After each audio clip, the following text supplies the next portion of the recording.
Yes, good girl, Hilo. Speak. Yes, woof. Speak. Hilo, speak. Yes. Yes, woof.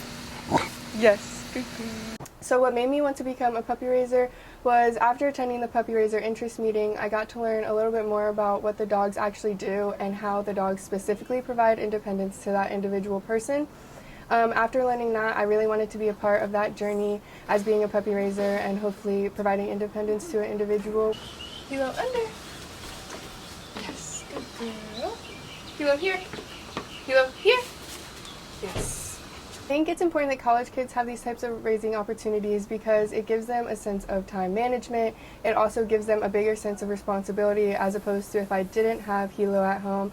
You know, I would be able to stay out as long as I needed to. I don't have to come home and check in with her. And before I joined STEP, I was a certified nursing assistant who worked in a nursing facility similar to a nursing home. A lot of the old people in that nursing home, it was actually a veterans nursing home, so a lot of them did have PTSD. I have a really big heart for those elderly people. When I came over to college, I didn't have much time to be a CNA, but I still wanted to give back to that type of community and help those in need. So that kind of really inspired me to raise a service dog.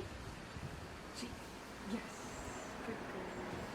As a puppy raiser, we are responsible for training them 30 plus commands. We have them for about 1.5 to 2 years depending on the time frame. So I'm responsible for socializing her to other dogs, other people, and just, you know, indoor buildings that not regular dogs would go into. Hilo down. Yes. I couldn't leave her home alone for maybe like 2 or 3 hours at a time. I had to go to class and then rush home. Sometimes I missed class, I'm not gonna lie. So that definitely impacted my grades for a small amount of time.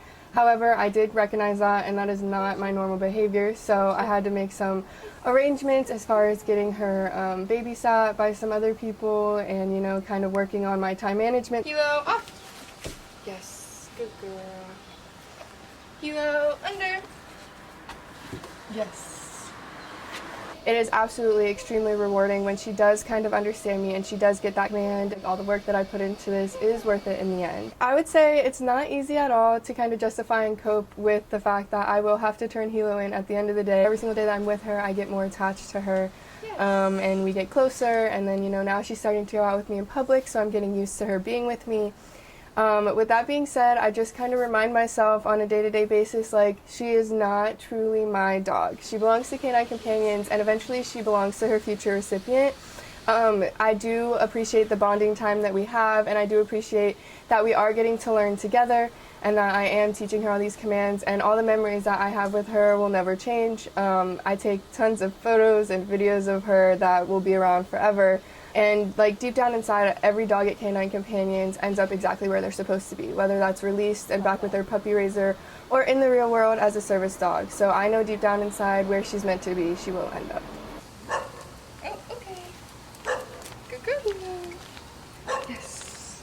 Just this program and having Hilo in general is extremely rewarding, and to be able to give back to the community and teach those around me on how to properly greet service dogs, how to properly greet people with disabilities and have proper disability etiquette is extremely meaningful to me and extremely rewarding to me. So just given this opportunity in general to even partner with Canine Companions and be a part of STEP at UCF is probably one of the best things that has ever happened to me.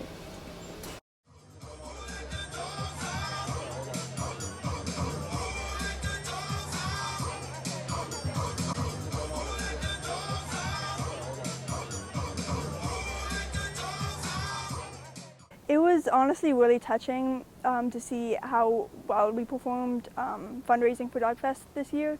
I think it's the best we've ever done. We were able to raise enough that we were able to name a future service dog, and that dog would be named Pegasus, and he's coming, or he or she is coming to UCF to be raised by STEP at UCF Puppy Raiser. So I think that's really amazing. It just shows like how big of an impact we have on Canine Companions. To see how amazing all of the certified service dogs were doing, it was really impressive. December of 2020, I was placed with Ada. This placement was extra special because she was raised with a club called STEP at UCF, and I wish people knew how much they can really affect the lives of the people that they're helping.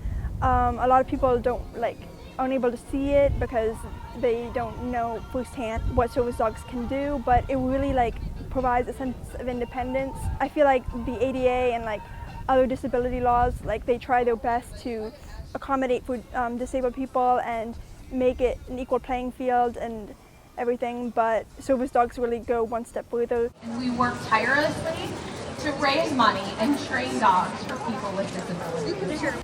They not only help disabled people have the same access as everyone, as non-disabled people, but they also provide a level of like comfort and like they make the lives of their handlers so much better.